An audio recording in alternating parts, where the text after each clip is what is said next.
저자 남기아입니다. 라이센스를 취득하기 위해서 전산회계 1급, 전산세무 2급, 전산회계 2급을 취득하는 데 도움을 주고자 프로그램 운영 방법을 안내해 드리겠습니다. 자, 처음에 국가공인 전산회계 2급 실무편부터 중요한 사항만 프로그램 운영 방법을 안내해 드리도록 하겠습니다. 자, 우리가 처음에 기초정보관리 등록을 할 때 우리가 회사 프로그램을 다운로드 받은 다음에 한국세무사에서 여러분들이 업무를 시작하면 되겠습니다. 자, 이런 중요한 사항은 여러분들이 기본 사항은 알고 있다고 하고 중요한 사항만 안내해 드리도록 하겠습니다. 자, 기초정보관리에서 우리가 처음에 입력할 때 회사 등록을 하고 그 다음에 거래처 등록, 그 다음에 계정과목 조교 등록, 그리고 여러분이 전기분 재무상태표에서 전기분 재무상태표, 그 다음에 전기분 손익계산서, 그 다음에 전기분 잉여금 계산서, 여러분이 회계 1급에서는 잉여금 계산서가 있고 원가 명세서가 있습니다. 그리고 거래처 초기월, 이런 식으로 기초정보관리 등록을 한 다음에 일반 전표에 가서 우리가 업무를 시작합니다. 물론 회계 2급은 일반 전표, 회계 1급은 일반 전표와 매입 매출 전표가 있죠. 일반 전표는 부가세와 관계되지 않은 전표, 매입 매출 전표는 부가세와 관계된 전표라고 우리가 입력하시면 되겠습니다. 회사 등록을 할 때는 우리가 번호를 주어주고 그 다음에 회사명을 줘주고 개인이면 개인, 법인이면 법인을 등록한 다음에 순서대로 여러분이 글씨 쓰는 것처럼 입력하시면 되겠습니다. 그 다음에 거래처 등록 또 마찬가지입니다. 번호를 주어주고 그 다음에 회사명을 기록해 줍니다. 그 다음에 계정과목 조교 등록도 여러분이 계정과목 조교 등록에서는 주의할 점이 있습니다. 번호가 주어지면 번호에다가 번호를 주어주고 쳐주고, 여기서처럼 임차보증금을 보증금으로 등록하려면 계정체계를 클릭한 다음에 여기에서 기타 비유동자산을 클릭하고 임차보증금을 찾아서 오른쪽에 마우스를 갖다 놓는데 보증금이라고 치고 사항을 현금 조교와 대체 조교 우리가 입력할 수 있죠. 현금 조교와 대체 조교를 입력할 때는 번호를 반드시 주어진 다음에 쳐준 다음에 입력을 시작하면 되겠습니다. 그 다음에 전기분 재무상태표 입력할 때는 우리가 코드에다 현금 두 자를 치고 그 다음에 똑같은 글자를 선택해서 계정과목을 선택해서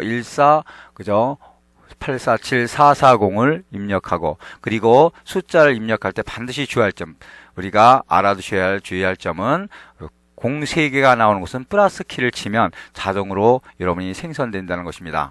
그리고 우리가 여기서 주의할 점, 예상매출금 밑에 대손충당금이나 그 다음에 차량금 방고담의 감가상각 누계액은 그 다음 번호, 분계정 다음 번호를 입력하시면 되겠습니다. 그 다음 우리가 전기분 손익계산서 입력도 똑같습니다. 코드에다가 두 자를 치고 같은 계정과목을 선택한 후 금액을 쳐주시면 되겠죠. 그런데 매출원가를 쳐줄 때 기초상품 플러스 매입액 마이너스 기말상품 매출원가인데 우리가 이 기말상품 재고액은 어디에서 쳐준 것이냐면 회계 1급이나 회계 2급은 마찬가지로 우리가 전기분 재무상태표에 쳐준 것이 자동으로 반영된 것입니다. 그 다음에 일반 전표 입력 시 우리가 출금은 1번, 입금은 2번, 그리고 3번은 차변, 4번은 대변으로 입력해서 우리가 입력을 시작합니다. 우리가 날짜를 치고 구분란에서 출금은 1번 치면 대변에 현금이 자동 생성되죠. 그리고 상대편 계정 여비교통비를 쳐줍니다. 그리고 시험을 볼 때는 조교는 생략해도 좋습니다. 단 우리가 제품이나 상품이나 원재료가 대변에 나갔을 때 8번 타겟재정 개체, 조교 8번을 쳐주면 타겟재정 개체라는 것이 밑에 보고 생성이 됩니다. 주의할 점이고요. 그 다음에 우리가 3번은 차변, 그죠? 대변은 4번 해서 우리가 입력했을 때 예상매입금이라든가 지급업, 채권 채무는 반드시 코드를 입력해 주신다는 겁니다. 그죠? 코드라는 것은 어디에 입력하시는 거냐면 거래처 앞에 조그만 칸에다가, 그죠? 거래처가 등록이 되어 있기 때문에 미래 치면 등록된 것은 자동으로 미래 성형이라는 그런 코드가 나타나게 되죠. 그래서 선택하셔서 우리가 이렇게 코드를 반드시 입력해 줘야 됩니다. 채권 채무는 거래처 원장을 작성하기 위함입니다. 그래서 반드시 채권 채무, 예상매입금, 예상매출금, 받으러옴, 지급어음, 그 다음에 차입금, 대여금 이런 것은 반드시 코드를 입력해서 여러분이 답에 틀리지 않도록 해주기 바랍니다. 자, 그 다음에 결산분계는 우리가 상품 매출원가시 주인데 주의할 점인데, 우리가 계정별 원장 상품 계정에 가서, 그죠? 상품은 기초상품과 매입액이 자동으로 원장에 제시되어 있으므로 입력된 사항이 대변 잔액에서 기말상품 재고액을 빼주면 그걸 매출원가로 계산해서 차변의 상품 매출원가, 대변의 상품 이렇게 회계 처리하죠. 결산분계는 일반적으로 거래일 때 분계는 3번은 차변, 4번은 대변인데, 우리가 결산분계는 5번이 차변, 6번이 대변이 되겠습니다. 그러한 사항만 주의하시면 되겠습니다. 그 다음에 거래처 원장을 우리가 장부를 조회하는 것이 시험에 나옵니다. 장부 조회는 여러분이 우리가 분계를 하고 입력을 했기 때문에 모든 장부에 우리가 자동으로 반영되어 있습니다. 그래서 우리가 상품 매입이 가장 많은 달은 몇 월이며 그러면 총계정 원장 장부 메인 화면에서 장부관리 총계정 원장에서 확인하고, 복리후생비 가장 많은 달은 월계표 또는 일계표에서 가서 확인하시면 되겠습니다. 예상매출금 건수는 우리가 계정별 원장에 가서 확인하든지, 또는 거래처 원장, 거래처별로 물어봤을 때는 거래처 원장 이렇게 여러분이 가서 찾아보면 되겠죠. 받으러 온 장부 잔액은 우리가 5월 월계표 또는 계정별 원장에서 확인하면 되겠습니다. 판매관리비 합계액은 이런 건 총계정 원장에 나타나지 않으므로 판매관리비는 통합계정이므로 어디에서 찾으면 되냐면 월계표 가서 확인하시면 되겠습니다. 이런 식으로 여러분이 자동 반영되기 때문에 이런 걸 참고로 해서 시험에 응시하면 전산회계 시험은 무난히 합격하실 수 있을 거라고 생각합니다. 다음은 전산회계 1급을 설명드리겠습니다. 전산회계 1급을 프로그램 방법을 설명해 드리겠습니다. 자, 전산회계 1급도 프로그램을 다운로드 받는 것은 같습니다. 한국세무서에서 다운로드 받으셔서 우리가 기초정보관에서 회사 등록, 거래처 등록, 계정과목 저해 등록, 그리고 전기분 재무제표도 순서대로 아까 회계 1급, 2급에서 설명했듯이 똑같습니다. 그리고 일반 전표는 부가세가 관계되지 않은 전표, 그 다음에 메인 매출 전표는 부가세와 관계된 전표를 입력하는 난입니다. 그리고 결산 때는 결산자료 입력과 일반 전표 입력하는 것이 요게 회계 1급의 특이성입니다. 자, 이것은 아까 있듯이 여러분이 참고하시고 여러분이 보셔서 여러분이 한국세무서에서 홈페이지에서 프로그램을 다운로드 마시고 그런 다음에 우리가 기출문제는 여러분이 크라운 출판사 자료실에 가서 다운로드 받으셔서 하시면 되겠습니다. 회사 등록 똑같습니다. 번호를 주어주고 회사명을 쳐주고 법인이면 1번, 그리고 순서대로 여러분이 기수를 입력하시면 되겠죠. 그 다음에 거래처 등록도 똑같습니다. 번호를 주고 우리 회사의 거래처, 여기서 거래처 등록은 거래처 원장뿐만 아니라 우리가 세금계산서 합계표, 그죠? 우리가 쌍방의 사업자 등록번호가 들어가야 되죠. 그래서 여러분들이 거래처 등록할 때 여러분이 주의하시고, 여기에서 만약에 빨간 것으로 나타난 것은 무엇이냐면 우리가 여기서 임의적으로 정해졌기 때문에 우리가 여기서 확인하시고 틀리게 되었더라도 하는데, 실무에서는 여러분이 원칙적으로 틀리면 사업자 등록번호가 틀리면 안 되시겠죠. 자, 그 다음에 전기분 재무상태표를 입력합니다. 똑같이 현금 2자를 치고 그 다음에 금액을 쳐줍니다. 자, 현금을 2자를 치고 선택을 하면 계정과목이 똑같은 것을 선택한 다음에 그 다음에 28420, 그 다음 플러스 키를 치면 자동으로 0이 3개가 생성됩니다. 그 다음에 여러분이 대선충당금이나 감가상각 누계액을 입력할 때는 우리가 분계정 다음 번호가 되겠습니다.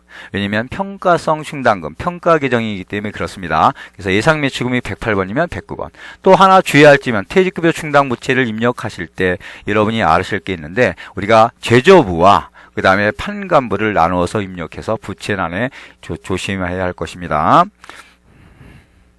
그 다음에 전기분 손익계산서를 입력하실 때는 우리가 상품 매출원가, 제품 매출원가 요것을 입력하실 때는 회계 2급이나 회계 1급 같습니다. 우리가 기말 상품 재고액, 기말 제품 재고액은 우리가 자동 반영된 것이죠. 전기분 재무상태표에서 넘어온 것이 자동 반영된 것을 유의하시고요. 기초 제품 더하기 제조원가 마이너스 기말 제품은 매출원가가 됩니다. 자, 전기분 원가 명세서에서 자동 반영 시스템만 아시면 되겠죠. 우리가 입력상금 두자 원재료비 치면 이런 팝업창이 나타나는데 기초원재료 더하기 재료 매입액 마이너스 기말재료는 재료비가 되는데 여러분이 꼭 알으실 것은 기말재료비는 전기분 재무상태표에 초중고시 자동 반영된 것이죠. 여기서는 실수가 없습니다. 자, 그 다음에 전기분 잉여금 계산서 입력 시 우리가 전년 전기 미처분 잉여금을 입력과 당기순이익은 손익계산서의 당기순이익과 같아야겠죠. 근데 여기서 하나 입력할 때 주의할 점은 임의적립금 이익액은 당기순이익이 부족한 것을 미처분 잉여금에 대체하다는 말인데 여기에서 사업확장 적립금 초주고 임의적립금 밑에다가 F2를 불러온 다음에 그 다음에 사업확장 적립금 두 자를 치면 여러분이 선택을 해서 사업확장 적립금을 선택해서 금액을 쳐주시면 되겠습니다. 주의할 점입니다. 처분 내역은 여기 기록이 안 됐지만 이익준비금 또는 현금 배당, 미지급 배당금 이런 것을 입력할 사항이 있으면 입력해 주시면 되겠습니다.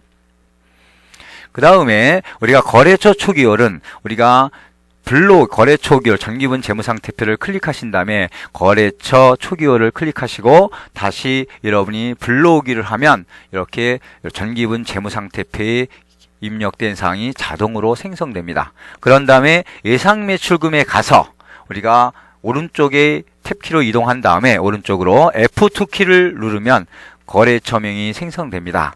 회계 1급이나 회계 2급 다 같습니다. 그래서 거래처별로 우리가 차액이 뜨면 안 되겠죠. 예상매출금, 예상매입금, 받으러옴, 지급어음 또는 차입금, 대여금이라는 것은 거래처 초기월을 해주죠.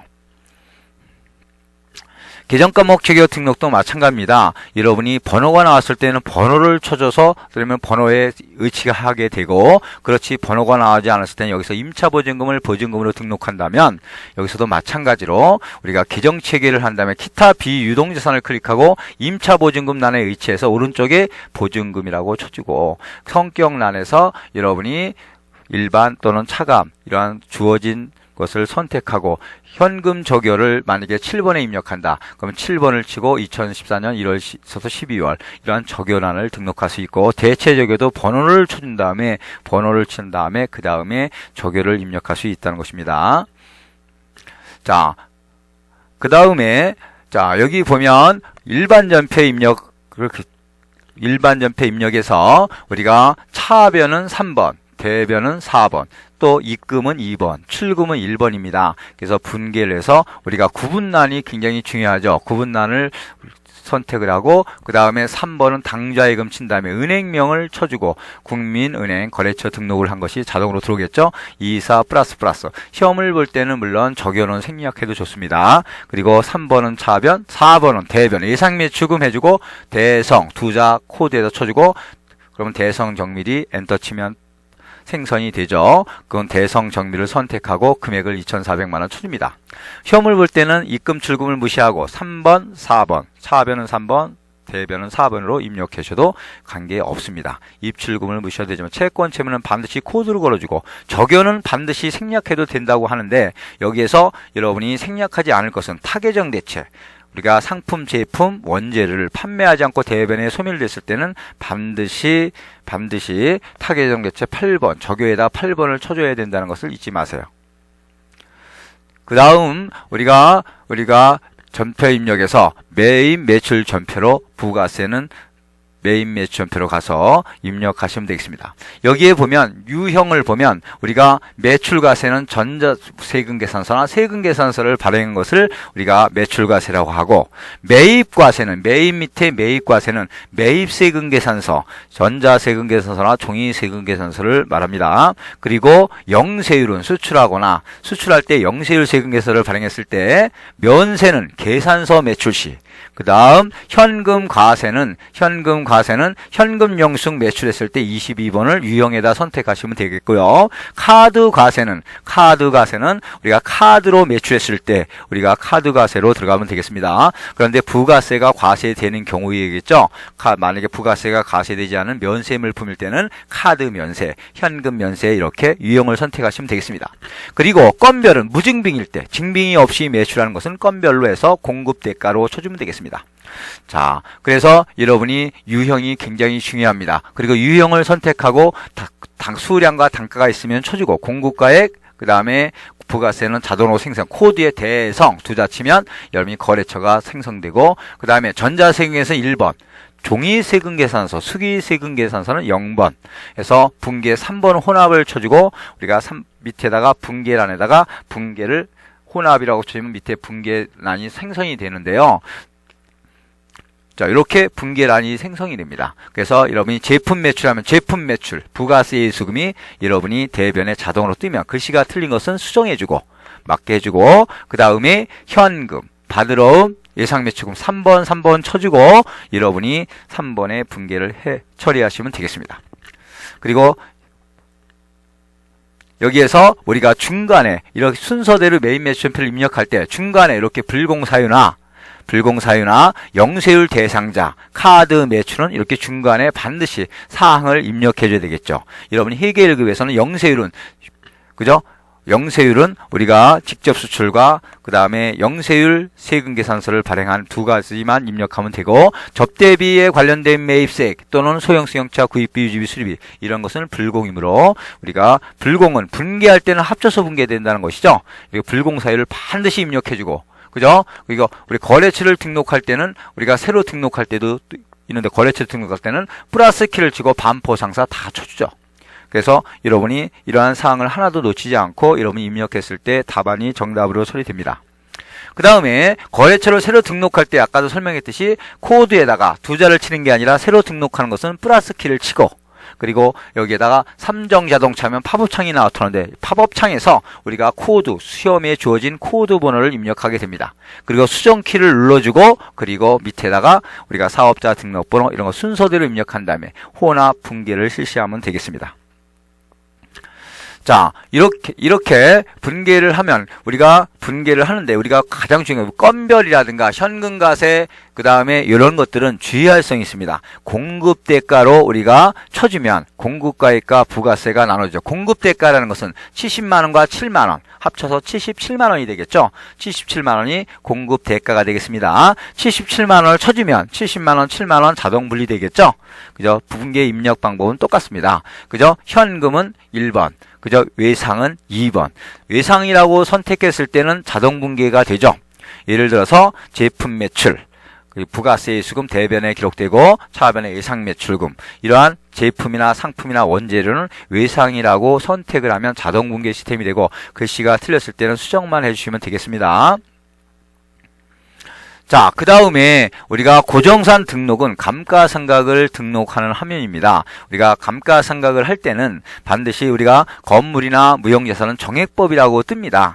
그죠? 그래서 건물이나 세법에 건물이나 무형자산은 우리가 일반적으로 정액법으로 하도록 되어 있어, 정액법은 내용연수분의 취득원가 마이너스 잔존가액을 자동으로 계산하고, 정률법, 기계장치나 비품이나 차량 같은 것을 입력하면 정률법에 의해서 감가상각을 계산합니다. 그런데 여기서 입력하는 방법은 본사 건물, 공장 건물 이렇게 입력을 해봤는데요. 여기에서 취득가액 1억 2천만 원, 감가상각 누계액 2,100만 원 하면 차감계되니까 빼줘서 9,900만 원이 기록됐죠. 자동으로 계산됩니다. 그 내용연수를 입력해주고, 내용연수를 입력해주면 내용연수분의 취득원가 마이너스 잔존가액해서 감가상각비가 600만 원이 자동으로 계산되죠. 그 다음에 여러분이 알아둘 것은 500번대와 800번대, 요 계정값 600번대, 700번대 이런 것은 여러분이 관계하지 않아도 됩니다. 건설회사의 회계 처리 방법이기 때문에 그렇습니다. 자, 입력할 때도 여러분이 분계 입력할 때도 공장에 대한 것은 500번대, 그 다음에 사무실 본사 영업부는 800번대로 계정 과목을 분계 입력함을 유의하셔야 됩니다. 그래서 여기 입력할 때도 마찬가지입니다. 우리가 공장 건물이기 때문에 우리가 500번대를 선택해 줘야 되겠습니다. 이렇게 해서 분계는 감가상각비, 감가상각 누계, 결산 자료에 자동 반영시키기 위함입니다. 자, 그 다음에 우리가 결산을 맞으면 우리가 회계 2급에서는 일반 전표만 있지만 우리가 회계 1급서부터는 회계 1급, 세무 2급, 세무 1급에서는 결산자료 입력이 하나 더 있습니다. 그래서 일반 전표는 결산차변, 성급비용, 보험료, 그 다음에 소모품, 소모품 및 미수자 이자 수익 5번, 6번 해서 입력을 해주죠. 그 다음에 결산자료 입력에 들어가면 결산자료 입력에 들어가서 결산재무제표에서 결산자료 입력을 클릭합니다.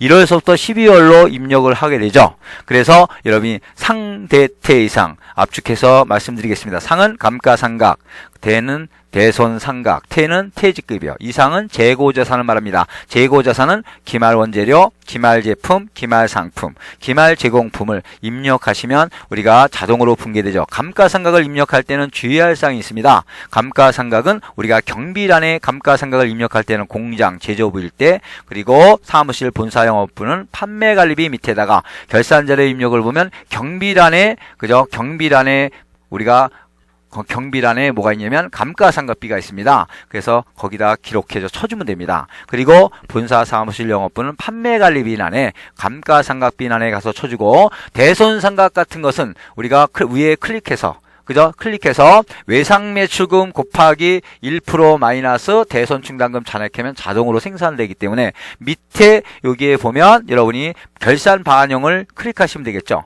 매출 채권에 설정하려면 예상매출금과 받으러만 해주고, 미수금에 만약에 대손이 계산됐다면 스페이스를 눌러서 지워주고, 그런 다음에 결산 반영을 해줘야겠죠. 그 다음에 퇴직급여 충당, 감가상각 이런 것도 우리가 자동 반영 시스템이 있는데, 금액으로 주어지면 퇴직급여는 노무비 밑에, 그 다음에 그리고 공장일 때는 노무비 밑에 쳐주고, 사무실이나 본사 영업부일 때는 판매관리비 노무비 밑에 쳐줍니다. 법인세 등 같은 것도 결산자료 입력에 입력해주죠. 다시 한번 일반 전표와 메인 매출 전표 입력함으로써 전산회계 1급은 그저 여러분이 시험을 그저 마지막으로 보는 거라고 할 수 있겠죠.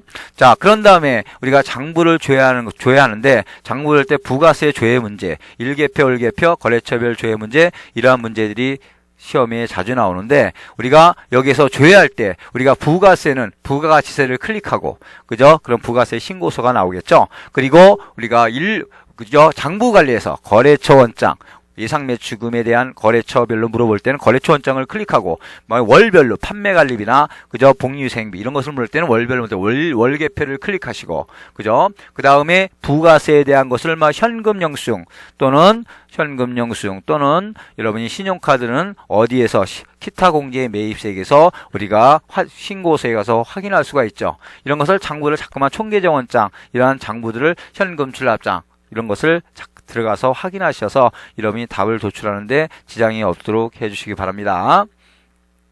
자, 부가세 신고서는 1번은 우리가 일반적으로 세금 계산을 매출한 거고, 그 다음에 그죠? 우리가 여기서 꼭 알을 것은 3번 현금영수증 매출과 신용카드 매출이 난에 기록되고, 우리가 시험에 자주 나오는 거 영세율 세금 계산서는 5번 요거죠. 5번 난에 그죠? 영세율 세금 직접 수출은 6번에 기록되겠죠. 그리고 기타 공제 매입세액은 14번에 기록됩니다. 14번에 기록되죠. 여기에 14번에 기타 공제 매입세액 내내 기록되고, 그 다음에 공제받지 못할 매입세액은 16번에 기록되겠습니다. 그죠? 이건 공고가이고 세액이 되겠죠. 확인하실 때 조심하시고, 그 다음에 여러분이 또 시험에 자주 나오는 것은 우리가 기타 공제 매입세액에서 고정산 매입에 대한 것을 물어볼 때가 있어요. 그러면 기타 공제 매입세액은 14번이죠. 14번에 기타 공제 매입세액 고정산 14번 오른쪽에 보면 기타 공제 매입세액에 고정산 매입이 또 있죠. 요 금액을 확인하고, 그 다음에 고정산 매입 11번을 더해서 답을 하시면 되겠습니다. 이상으로 전산회계 1급을 마치겠습니다. 다음은 전산세무 2급 설명으로 들어가겠습니다. 전산세무 2급 강의를 시작하겠습니다. 전산세무 2급 강의는 실무편 프로그램 교육을 하면서 우리가 회계 1급, 그 다음에 회계 2급에서 강의한 내용을 우리가 여기서는 제외하겠습니다. 자, 여기서 보면 전산세무 2급은 회계관리 부가세 원천징수가 하나 더 있습니다. 우선 원천징수를 클릭하시고 원천징수부터 우리가 수업을 하도록 하죠. 원천징수를 입력할 때는 우리가 사원 등록을 우리가 해야 됩니다. 우리가 회사에서 급여 지급을 하죠. 급여 지급을 하면 사원 급여대장을 만들게 되죠. 급여대장을 만들기 위해서 사원 등록을 하는 것입니다. 사원 등록을 할 때 번호를 주어주고 조재본 가장 주민번호를 쳐주죠. 그리고 입사년월일, 그 다음에 내국인, 그 다음에 거주자 반드시 중요합니다. 거주자는 우리가 국내 소득이건 국외 소득이건 할 것으로 세금을 내야 되는 것이죠. 비거주자는 우리나라 국민이 아니라는 말이죠. 그죠? 그래서 그 사람은 국내 소득에서만 세금을 낸다는 말입니다. 그리고 가장 중요한 것은 여러분이 여기에서 꼭 입력할, 우리가 실무에서 중요한 것은 국민연금, 건강보험료, 고용보험료, 기준급여를 입력할 때 주의할 사항입니다. 우리가 비과세는 제한다는 것이죠. 과세의 급여만 입력합니다. 비과세는 예를 들어서 식대 10만원까지, 차량 보조비 20만원까지, 그 다음에 실비 변상적인 급여, 그 다음에 생산직 근로수당, 연장 근로수당으로서 연간 240만원 미만, 월급여 150만원 미만 받는 자가, 그죠? 그런 사람들은 우리가 240만원까지 비과세 급여죠. 영유아 수당, 월 10만원까지 비과세가 되겠습니다. 그 다음에 우리가 강상 근로자, 그 다음에 교직원, 그 다음에 취재수당, 그죠? 기자들 취재수당 20만원까지 비과세라고 할 수 있죠. 이런 비과세 항목은 우리가 제외하죠, 급여에서. 그래서 여러분이 여기에 245만원 뒤에 뒤편에 급여 대장을 보고 우리가 과세 급여만 우리가 기준급여로 입력합니다. 단 고용보험료는 비과세로도 식대를 포함한다는 것을 잊지 마세요. 그래서 여기에 255만원이 기록된 것입니다. 자, 그 다음에 다음으로 넘어가겠습니다. 여러분이 수당 등록, 우리가 일반적으로 급여자료 입력 이런 것을 하기 위해서는 우리가 일반적으로 우리가 가족, 부양가족 수에 대해서 입력을 하는 란이 있습니다. 부양가족은 왜 중요하냐면 우리가 소득세, 주민세 이런 것을 띄는데 우리가 중요한 사항이죠. 그래서 여러분이 부양가족 사원 등록을 하고 부양가족 명세로 들어가서 본인은 자동으로 등록을 했으니까 그 다음에 우리가 부양가족 60세 미만, 조부모, 부모, 그죠? 장인, 장모까지도 우리가 부양가족 공제의 대상이 됩니다. 나이는 60세 이상. 그리고 직계 비속, 밑에 사람은 20세까지, 18세, 19세 전부 다, 그죠? 5세, 6세 전부 다 뭐가 되냐면 부양가족 공제의 대상이 되죠. 물론 형제, 자매, 처제까지 될 수 있습니다. 그래서 우리가 부양가족을 등록을 해주죠. 자, 여기 보면 부양가족 등록 1번, 2번, 3번, 4번 이거 있는데 여기서 소득자 본인, 소득자 직계 비속, 1번 직계 존속, 직계 존속은 위에 사람을 말하는 거죠. 그죠? 그 다음에 배우자 직계 존속, 그 다음 배우자 직계 비속 이런 것을 선택해서 여기서 주민번호 여기는 생략했지만 원칙은 주민번호도 입력해 주죠. 그리고 나이가 자동으로 생성되겠죠. 그리고 엔터를 치면 기본공지에서 60세 이상 이런 걸 뜨면 선택을 해주시면 되겠습니다. 그리고 경로우대 공제는 70세 이상일 때 경로우대 공제가 되고, 그리고 장애자는 장애자일 때는 나이와 관계하지 않고 부양가족 공제가 대상이 됩니다. 그리고 자녀는 자동으로 생성이 되죠. 세액공제로 바뀌었습니다. 1자녀 15만원, 그죠? 2자녀는 30만원이 되겠죠. 그래서 3자녀에서부터는 추가 세액공제가 늘어나게 됩니다. 자, 이런 사항을 입력하시고, 그죠? 자, 그 다음에 우리가 급여자료 입력을 할 때, 있습니까? 급여자료 입력할 때 우리가 알아둬야 할 사항이 있습니다. 급여자료 입력할 때 우리가 수당 등록을 먼저 해야죠. 회사마다 그 수당에 대한 것이 있죠. 기본급이 있고, 그 다음에 각종 직책수당이라든가, 그죠? 상여라든가, 월차 수당 이런 것이 있는데, 우리가 이것을 사용하는 우리가 급여 항목은 여기다 여를 선택하면 됩니다. 사용하지 않으면 부를 선택하시면 되겠죠.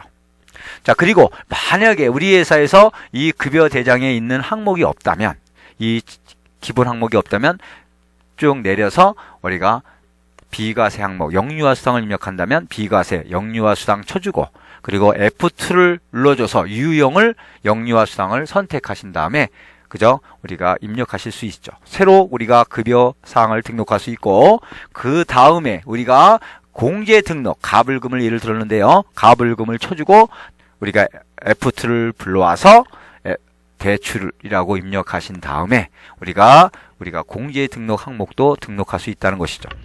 그러신 다음에 우리가 바로 사원 날짜를 쳐주고 나오신 다음에 조재봉의 급여를 입력합니다.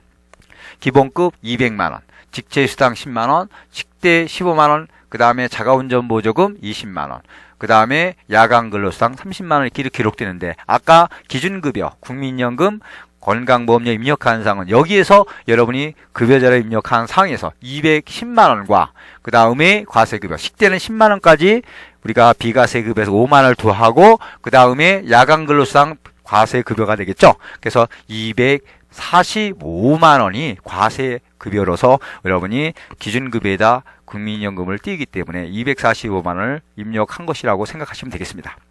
그리고 여러분이 간이세액조견표에서 소득세, 주민세 자동으로 여러분이 여기서 생성됩니다.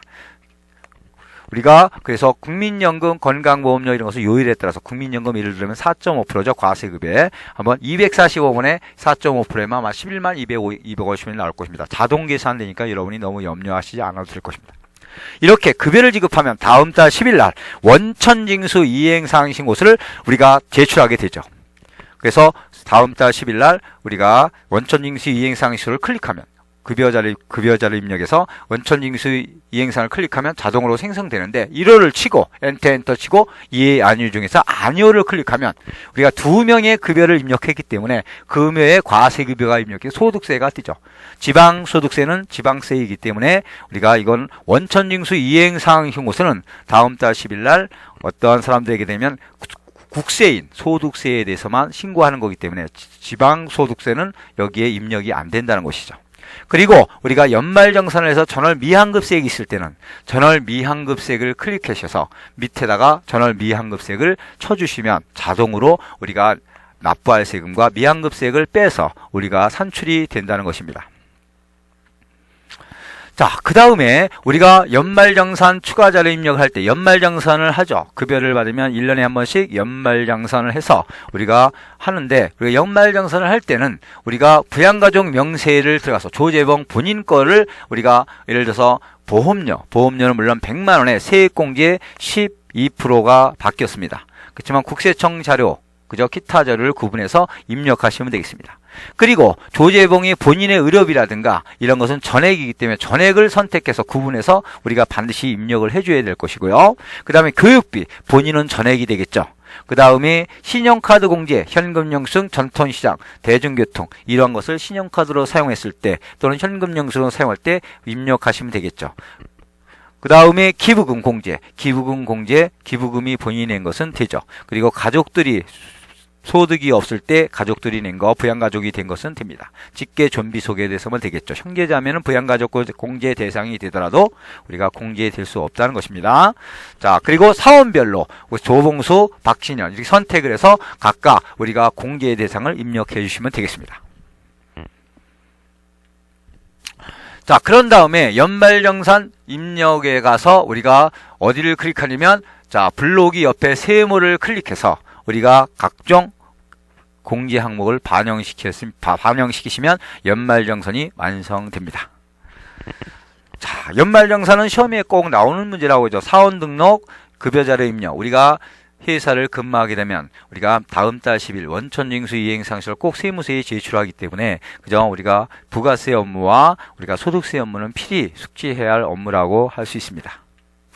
자, 우리가 사원 등록 하고 우리가 이제 일반 메인 매치전표, 일반 전표 입력은 회계 1급, 회계 2급 똑같습니다. 그래서 거래처 등록, 회사 등록된 것을 거래처 등록사항을 우리가 해주고 그 다음에 여기서 문제에서 일반 전표 우리가 3번은 차변, 4번은 대변. 그죠? 입금은 2번, 출금은 1번.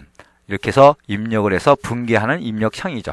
자, 일반 전표 입력창을 한 다음에 그 다음에 메인 매출 전표 입력창으로 가게 되겠죠. 메인 매출 전표 입력할 때 우리가 유형은 똑같습니다. 회계 1급에서 공부한 사항과 똑같죠. 매출 세금 계산서를 발행하면 매출과세 11번을 선택하고 유형에서 그 다음에 매입과세 세금 계산서일 때는 51번을 선택해서 유형을 선택해서 우리가 입력합니다. 그리고 건별이나 카드과세, 그죠? 그 다음 현금영수증과세는 공급대가로 쳐주고 만약에 공급대가로 분리되지 않으면 공급가액 다시 고쳐주면 되겠습니다. 그 다음에 여러분이 영세율 대상이나 그죠? 수출이나 그죠? 우리가 또 카드 매출이나 카드 매입 또는 불공에 관한 거래는 반드시 중간에 영세율 구분 또는 불공에 관한 구분을 여러분이 클릭해서 거기 선택사항을 반드시 입력해 줘야 된다는 것입니다. 자, 메인 매출전표도 여러분이 많이 하시면 되겠어요. 순서대로, 그죠? 우리가 입력하시면 공급가액, 부가세, 그 다음에 거래처 두 자를 치고 영등포 상점, 그 다음에 전자세금에서 1번, 그리고 혼합은 우리가 분계를 한 다음에 밑에다가 분계를 수정시켜주면 되겠습니다. 자, 그리고 여러분이 예정신고 누락분을 우리가 시험을 볼 때는 신고서에 반영되는 경우 직접 반영시키는 방법과 그 다음에 메인 매출 전표에 입력해서 반영시키는 방법이 있습니다. 그래서 이것이 만약에 10월 1일서부터 12월 30일 확정신고 때 신고하는 것을, 그죠? 신고해야 할 것을 예정신고 누락분이라고 하면 우리가 8월 달에 20일 날 매출과세 제품 만약에 얼마를 누락했다? 100만 원을 누락했다. 그래서 100만 원에 10만 원 부가세를 누락한 거죠. 그러면 우리가 8월 20일 날 우리가 거래가 일어났기 때문에 메인 매출전표 입력을 하고, 그리고 위에 간편집계 및 기타를 클릭한 다음 2014년 10월 이익이 확정신고 때 반영시키려면 10월 1일 10월까지만 치면 되겠죠. 그런 다음에 확인. 그러면 자, 어디로 넘어가냐면 바로 부가세 신고서 7번. 그죠? 우리가 예정신고 누락분 32번에 100만원 10만원이 결국 7번으로 가라는 뜻이죠. 7번의 예정신고 누락분에 자동 반영되겠습니다. 자, 이렇게 예정신고 누락분을 자동 반영시키는 방법이 요즘 프로그램에 새로 나온 것이기 때문에 모르는 분이 많을 것입니다. 요거 시험을 볼 때 조심해야 할 사항이고, 그리고 만약에 예정신고 누락분을 우리가 신고서에 반영시키려면 우리가 매입에 대한 예정신고 누락분은 밑에가 있습니다. 그죠? 세금계산서, 그 밖에 기타 공제 매입세액이 있고, 그 다음 매출에 가는 것은 32, 33, 34, 35번에 입력하시면 되겠습니다. 자, 그리고 여러분이 가산세 예정신고 누락분을 우리가 신고를 누락하면 가산세를 내죠. 가산세는 우리가 가산세 25번에 클릭한 다음에 우리가 계산해 주겠죠. 예정신고 누락분은 지연제출 가산세입니다. 100만원 곱하기 0.5%에서 5천원이 나오고 매출 공급가액이죠.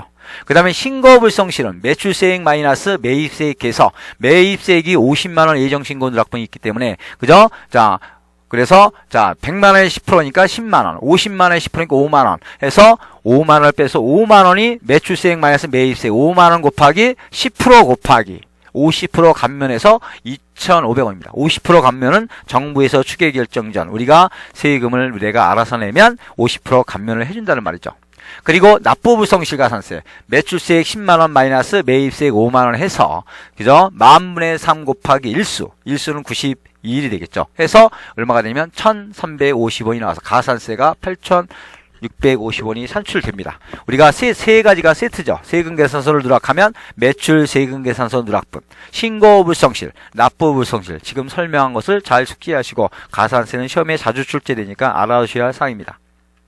자, 그 다음에 우리가, 그죠? 여기 의제매입공제 신청서 자동 반영입니다. 의제매입세액은 음식점이나 제조업, 또는, 그죠? 여러분이 면세물품을 사다가 우리가 제조업이나 음식점을 할 때 의제매입세 공제 신청서를 작성하게 되는데, 우리가 면세 사업은 부가세가 사실상 붙지 않는 것입니다. 면세는 우리가 최종 소비자로 보는 거죠. 사업자가 아니죠. 부가세법상 사업자가 아니라 소득세법상 사업자가 되겠습니다. 그래서 면세사업자는 부가세, 면세 계산서를 발행하면 우리가 공급가액 부가세라는 자동으로 생성되지 않습니다. 그래서 사업 입력 방법은 똑같습니다. 그래서 우리가 여기에 원재료를 사고 원재료 차변, 대변은 수표 발행이면 대변, 당좌예금 이렇게 분계를 한 다음에 위에 보면 적요 및 카드 매출에 가서 클릭한 다음에 적요를 클릭하고 적요 클릭한 다음에 의제매입 공제 신청서를 우리가 자동 반영분을 클릭하고, 또는 재활용 폐자원 매입세액은 재활용 폐자원 매입세액을 자동 반영을 클릭해서 의제매입 공제 신청서 또는 재활용 폐자원 공제 신청서에 자동 반영 시켜줍니다.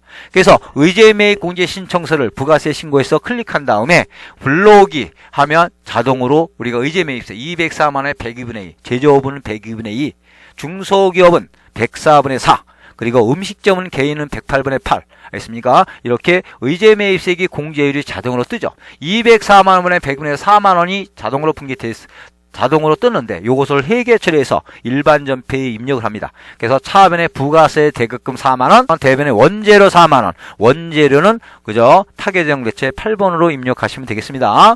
그리고 여러분이 위에 뭐를 누르면 저장 툴바를 눌러준 다음에 부가세 신고서에 가면 기타 공제 매입세액에 자동으로 반영되어 있습니다. 기타 공제 매입세액 14번 의제 매입세액 신고서 안에 보면 의제 매입세액 신고서 여기 있네요. 그 밖에 공제 매입세액에 보면 204만원 4만원이 14번에 자동으로 이렇게 반영된 것이죠. 재활용 폐점 매입세액도 또한 같습니다. 그죠? 그래서 여러분이 여기 보면, 그죠? 우리가 가산세 계산도, 우리가 여기에 또 문제에 보면, 우리가 나오는데 가산세도 전자와 똑같죠? 알겠습니까? 이렇게 해서 400만원 곱하기 0.5% 예정신고는, 그래서 2만원, 12만원 곱하기 10% 곱하기 50% 감면, 12만원 곱하기 10,000분의 3 곱하기 1수에서 가산세를 계산하는 화면이 다시 보겠습니다. 자, 그 다음에 여러분이 우리가 요것은 굉장히 중요한데 세금 계산서 매출하면 1번, 그 다음에 예정신고 누락부는 7번, 7번 맞네요. 그 다음에 신용카드 매출, 현금 정수익 매출은 어디로 가냐면 3번, 그 다음에 우리가 건별, 간주 공급은 몇 번에 들어가냐면 4번에 입력을 하시면 되겠습니다. 우리가 주의할 사항이죠. 견본품 제공, 하치장의 반출 이런 것은 우리가 그저 광고 선전 목적으로 제공한 것은 과세하지 않기 때문에 입력하지 않습니다. 제가 책에 있는 사항을 보면서 이러한 내용을 여러분 입력하는 것을 자세히 보시면 되겠습니다. 그 다음에 우리가 일반 매입, 우리가 세금계산서 매입, 영세율 세금계산서 매입 여기는 몇 번에 들어가냐면요 10번에 들어가죠. 그 다음에 예정신고 누락분 오른쪽에 기록하고 다시 여기에 자동으로 반영되죠. 그 다음에 우리가 기타 공제 매입세액, 불공, 공제받지 못할 매입세액, 공제받지 못할 매입세액은 접대비에 관련된 매입세액, 소형 승용차 구입비, 유지비, 수리비, 업무와 무관한 매입세액, 그죠? 그다음 우리가 필요적 기재사항 누락 매입세액이라든가 면세에 관련된 매입세액, 토지에 관련된 매입세액 이런 것은 공제받지 못할 매입세액 16번에 기록했는데 16번에는 들어가지 않고 오른쪽에 가보면 16번 밑에 우리가 공제받지 못할 매입세액에 그저 공급가액과 세액을 기록해주면 되겠습니다. 그리고 다 입력하신 다음에 그 다음에 우리가 과세표준 명세에 가서 클릭한 다음에 요 매출가액이 9원 4,610만원을 반드시 입력해 줘야겠죠. 이러면 여러분이 신고서에 반영하는 시험이 가끔가다 출제되는데 이것은 꼭 알아야 할 사항이라고 생각합니다. 자, 그 다음에 신용카드 매출 집계표를 작성하면 신용카드 매출 집계표는 공급 대가로 기록하죠. 그죠? 공급 대가로 기록하고 요것은 신용카드 매출은 우리가 신고서 3번에 자동 반영되지 않으므로 3번에 입력하시면 되겠습니다. 그 다음에 우리가 자 여기에 보면 그죠 부동산 간주 임대료에 대한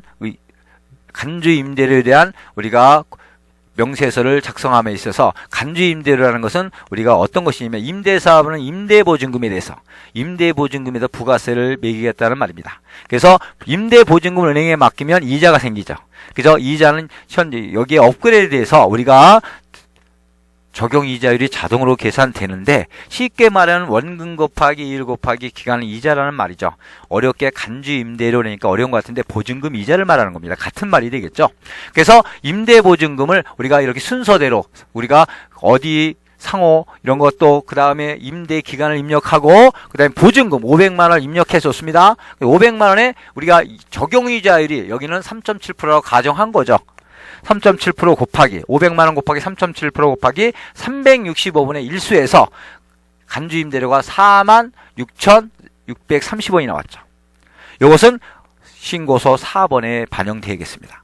46,630원 곱하기 10%에서 4,663원이 그죠? 부가세가 되겠습니다. 그래서 신고서 몇 번에 신고서 4번 안에 우리가 갖다 쳐줘야 됩니다.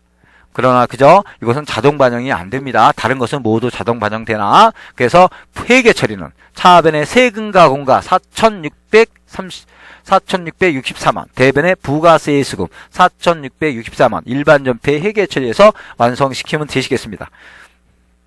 자, 그 다음에 여기에 의제 매입세액이 나오죠. 의제 매입 공제 신청서를 자동 반영하는 방법과 신고서에 작성하는 방법이 나옵니다. 신고서에 작성하면 순서대로 우리가 만약 거래처가 등록되어 있을 때는 F2를 불러와서 F2를 눌러서 우리가 공급자를 불러오고 거기에 대한 사항을 기록해주면 되겠습니다. 그래서 여기에 보면 우리가 일반 기업, 우리가 제조업은 102분의 2, 중소기업은 104분의 4, 법인은 106분의 6, 그 다음에 개인 음식점은 108분의 8. 이러한 이렇게 세율이 뜨기 때문에 의제 매입세액은 회계 처리해서 입력하려면 차변에 부가세 대급금, 대변에 원재료. 그래서 원재료 대변에 기록될 때는 원재료나 제품, 상품이 대변에 기록될 때는 타개동 대체 8번을 기록한다는 것입니다.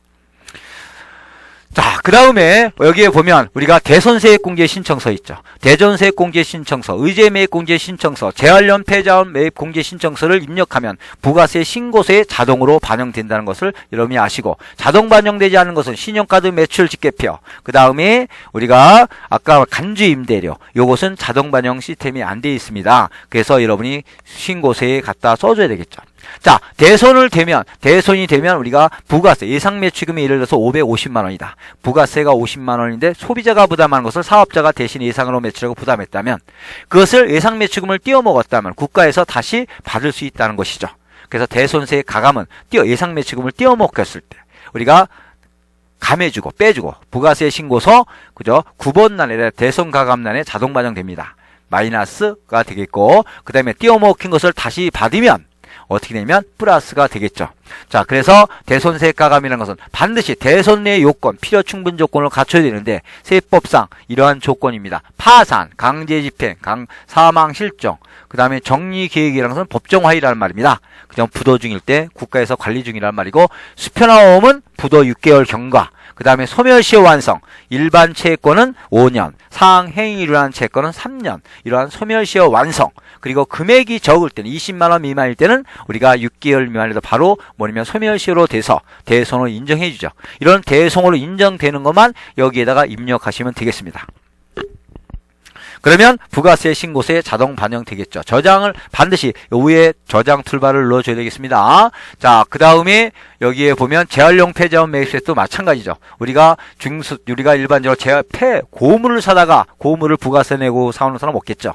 그런데 고무를 사다가 우리가 재활용 폐자원에서 매출할 때는 부가세가 과세가 됩니다. 그럴 때 부가세가 과세인데 우리가 일반적으로 조세특례 제한법에 105분의 5 재활용품은 중고자동차는 109분의 9 이렇게 우리가 세율이 뜨니까 여러분이 너무 염려 안 하셔도 되겠습니다. 사실대로 입력하시고 우리가 F2 거래처가 입력되는 F2를 부르고 새로 없을 때는 새로 쳐주면 되겠죠. 순서대로 쳐줘서 여러분이 재활용 폐자원 매입세 신고서를 작성해서 신고서에 기타 공제의 매입세에 자동 반영시키시면 되겠습니다. 그런데 자동 반영시킬 때 이렇게 새로 이렇게 입력해 시험을 볼 때는 우리가 저장키를 반드시 입력한 것은 입력을 저장키를 툴바를 눌러줘서 신고서에 반영시켜야 되겠습니다. 자, 필요적 기재사항 누락. 우리가 업무와 무관한 매입세, 물론 매입 매출연패 입력하면 여기에 공개받지 못할 매입세액에 자동으로 반영되는데, 우리가 이 사람이 알고 있는지 모르고 있는지 알기 위해서 우리가 이렇게 우리가 부가세 신고서에 우리가 필요적 기재사항 누락이라든가 사업과 관련 없는 거, 업무용 승용차 가입, 이런 불공에 대한 사항을 우리가 주어져서 입력하라는 말도 나오죠. 그걸 입력하면 공개받지 못할 매입세 부가세 신고서 16번에 자동 반영되겠습니다. 저장을 하면. 자, 그 다음에 그죠? 우리가 공통매입세, 면세사업과 가세사업을 같이 하는 경우 공통매입세액이 발생됩니다. 공통매입세액은 면세 관련된 매입세액은 공개받지 못한다는 것이죠. 그래서 우리가 여기에 입력을 하면 자동으로 되죠. 공통매입세액은 총공통매입세액 곱하기 총공급가액분의 면세에 관련된 그죠? 공급가액 해서 공개받지 못할 매입세액이 나옵니다. 기불공제 매입세액이 있을 때는 우리가 여기에 공통매입세액 안분계산으로 들어가고, 기불공제 매입세액이 없을 때는 공제받지 못할 매입세액 첫 번째로 들어가죠. 그리고 공통매입세액은 이번에 끝나는 게 아니라 세액을 재계산합니다. 납부세액 재계산은 공통매입세액은 국가가 계속해서 일정한 기간 동안 관리하겠다는 말로 우리가 세액을 재계산합니다. 5% 미만일 때는 세액을 재계산하지 않습니다. 세액 재계산은 확정신고 때만 세액을 재계산하죠. 그래서 공통매입세액 곱하기 그죠? 1 체감률 곱하기 경과가세기간 가로 닫고 증감률입니다. 그래서 우리가 재고자산은 세액을 재계산하지 않으나 건물, 기계장치, 감가상각자산에 대해서는 세액을 재계산합니다. 그래서 세액 재계산 화면을 보면 여기에 보면 그대로 말대로 입력하시면 자동으로 계산이 돼서 우리가 공제받지 못할 매입세 16번에 입력하면 우리가 공개받 세액제 계산을 클릭해서 계산이 자동으로 되므로 저장키를 눌러주면 부가세 신고서에 자동으로 반영된다는 것입니다. 자, 이렇게 해서 여러분이 그죠? 자, 입력을 우리가 부가세와 그죠? 소득세 입력 창을 다 해봤습니다. 일반 전표, 매일매일 전표는 회계 1급, 회계 2급과 같습니다. 그런데 우리가 여기에서 일반 전표 입력, 그 다음에 결산자료 입력, 결산자료 입력은 1월부터 12월로 하죠. 그죠?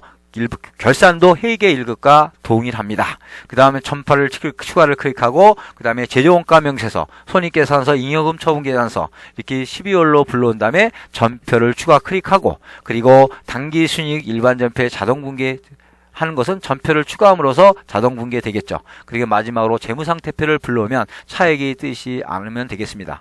이러한 사항들을 그죠 모르시면 우리가 질문상에 짧은 시간이기 때문에 많은 것을 여러분이 강의를 못해서 일본 요점만 여러분이 할 수 있는 그러한 사항들만 여러분들한테 강의를 해드렸습니다. 많은 참고되셔서 합격생이 많이 나오시길 바랍니다. 그리고 그 질의사항을 올렸을 때 질의사항에 대해서 답변을 해줄 테니까 질문을 모르는 사항은 질문을 올려서 거기에 답변을 요구하는 그런 사항을 알려드릴 테니까 그때마다 그 사항을 올려주시면 감사하겠습니다. 즐거운 일과 항상 여러분들이 앞날에 행운이 있기를 기원하겠습니다. 감사합니다.